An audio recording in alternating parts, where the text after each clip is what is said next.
Presidente da República condena a atuação PNTELI na berrala busca barreitor UNTELI no cargo chefia em Lima. E a terça semana, Polícia Nacional Timor-Leste, Lihusi Direção Serviço de Investigação Criminal Nacional, executa mandado do Tribunal Judicial Primeira Instância de Li, onde hala busca na apreensão do reitor Universidade Nacional Timor-Leste, no vice-reitor do Assunto Administração no Finança, inclui cargo chefia na Inhacelo, também alegadamente e indício forte para crime falsificação de documento na notação técnica e atina em região rua, Ranolo Resinado. Presidente da República considera a atuação na autoridade de justiça para suspeito Sira, lá precisa halo busca na apreensão, mas bem fode carta chamada Basir, onde vai presta declaração e a tribunal. La lamenta de ta condena.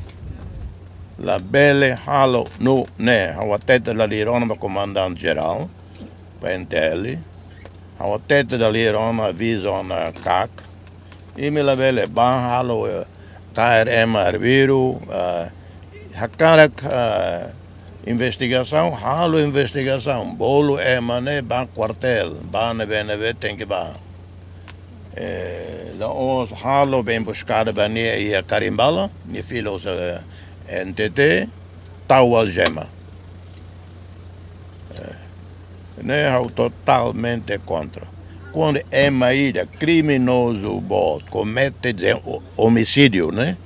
Ou né? Perigo, ou tem que cair no Agora, reitor da universidade, é maída que ou qualquer MSL que lá apresenta ameaça, né? Tal que eles falam algemas.